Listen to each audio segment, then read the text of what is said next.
Nah, you continue to be the most devious person I know. Hey guys, it's Bots Obsession. Welcome back, and today we're going to be talking about who is Haslab for. There's been a lot of discourse in the community over the past few Haslabs. It's all kind of concerning various different parts of them, different parts of individual Haslabs, but mainly Haslab as a whole. And I've kind of compiled some opinions, not only that I've heard in the community, but mainly from one inciting video in particular. And I wanted to go through those points and kind of debunk them, or at least give a different viewpoint on them from my own personal experience and the general experience that I think many have with Haslab. And of course, a lot of this stems from the fact that this guy just came out, the Fire Convoy Haslab, which this is a good toy, but there are a lot of problems with this. So let's just get right into it, shall we? The first point in the video was Haslab isn't accessible to kids, which it shouldn't be, question mark. It's not for kids. Haslabs are not for kids. Like, if I grab the Haslab instructions right now, there's a very clear point made on the instructions and the box. That says 15 plus right there. Most other Transformers, I don't know, if I grab Age of the Prime's Wasp box here, say 8 plus on it. Haslab is clearly made for a different demographic, and if you follow the trends with like high-end toy collectors, a lot of higher-end toy stuff that is still sold at retail or more tuned to a retail market is marked for that 15 plus collector market. And I think that that's a clear sign that Haslabs aren't made for kids. It doesn't come down to, oh, these kids don't know the series or the character. It's about the target audience, and the target audience for Haslab is not kids. Haslab is for the collector with disposable income who wants to add a centerpiece to their collection. Haslab isn't for the kid that's asking their dad for money. We see this in the online-only nature of Haslabs, the backer updates. We see this with the chrome parts, the above and beyond engineering, and the general price tag and way Haslabs are handled. If a parent or guardian wants to get their child a Haslab, that's perfectly fine. I have no problem with that. But you have to understand that that's not the target audience. Sure, Hasbro is going to keep saying that the mainline Legacy and Age of the Prime stuff is still for kids, and I do think that it is. I think that there is truth to that. But I think Haslabs in particular are catered towards adult collectors. And the way that Haslab goes about it and the way Haslab goes about presenting it, it kind of shows, especially whenever you look at, again, just the age on the fucking box. The big argument I see in the community is, oh, this character wouldn't survive at retail. This character wouldn't survive at retail. You're telling me an Optimus Prime wouldn't survive at retail? Like, that's not, it has nothing to do with the characters. Because, again, if I grab this is the Fallen. This is a nobody. Sure, he's like the most filled out nobody that we've gotten, but the current toy line is based around 13 nobodies. So, like, tell me that any character wouldn't survive at retail. Any character can survive at retail. The thing people aren't understanding is that this toy, as it exists in my hand, wouldn't survive at retail. That's what Hasbro is saying. That this figure right here could not be done at retail, and that's why it's a Haslab. Yes, we could get a Fire Convoy. That's even a Commander class. I think it's more likely we would have gotten a Leader class in the style of the Siege Ultra Magnus.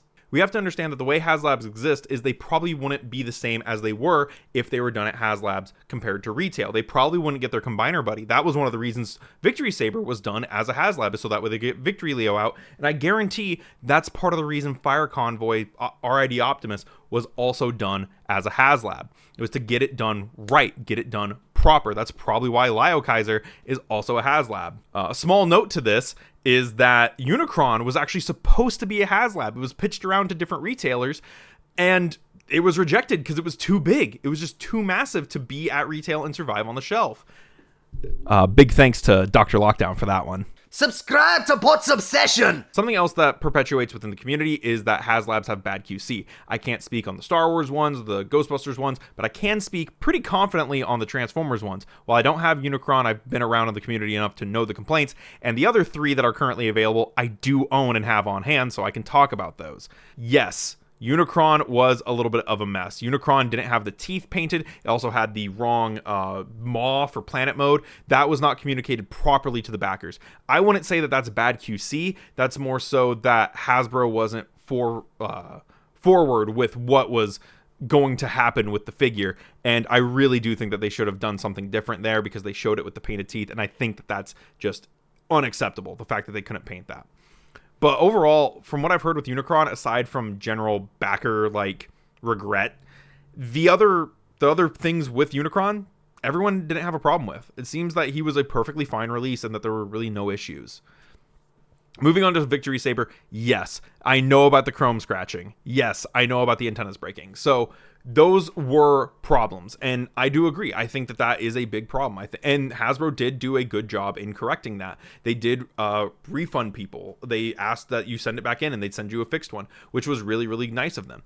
I know that Victory Saber wasn't the best release, but they learned from it, and they learned from it really, really hard, because when we get to Deathsaurus, nothing, as far as I know, nothing was reported about Deathsaurus aside from like the usual QC problems that you expect from a general production run of figures. Like I heard someone got two of the same hand on their Deathsaurus, and I heard like, oh, this one piece was missing.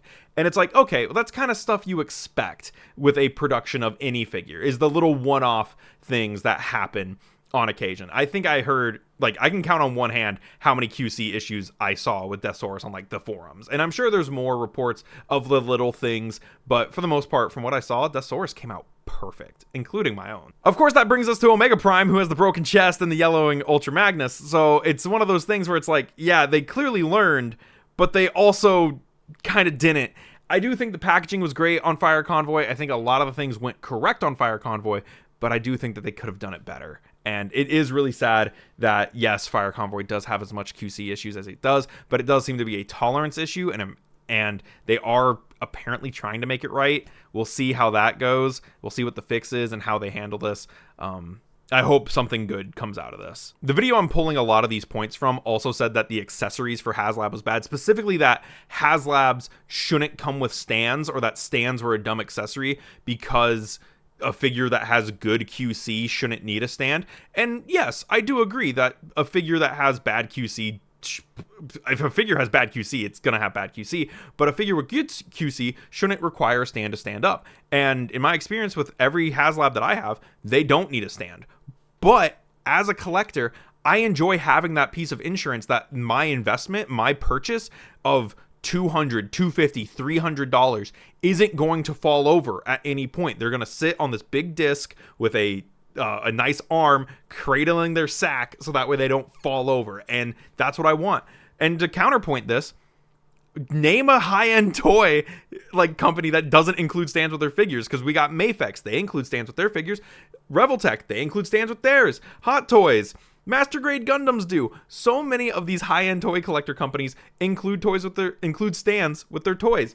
Even McFarlane does. McFarlane includes a little foot base, which sure, it doesn't help a ton if the ankles are bad, but for the most part, that prevents the guy from falling over. And I wouldn't say any McFarlane figure that I've gotten, aside from one in particular, has bad QC. They all have pretty good QC. I think a stand is perfectly fine to include with a figure. I think counting it as an accessory is a little strange, but I think having a stand for a $300 plus figure or a $200 plus figure is perfectly fine, especially if you're a collector who is worried about anything falling over. It doesn't even have to be that figure in particular. It could be something that's next to it, something that's on the same shelf. It could be you're in California or Arkansas, where I'm located, where we do have earthquakes on occasion, and it does shake my shelves. So I think it's perfectly fine to include a stand. The last point that was brought up in the video was that Hasbro asks us, the backers, to pay before we see a final product. And while yes, we do not see a final product before we are asked to pay, but we do see 3D renders, we see full color renders, we see the 3D prototype, we see the physical 3D printed prototype, and we get backer updates. If it does go into production, we get plenty of updates on it, on what is happening. I think we get a very good idea on what we are supposed to be getting. And yes, there was the whole Unicron thing, again, with the teeth, where we didn't really know what we were getting. We didn't know that that's what was going to be happening, and that is unfortunate.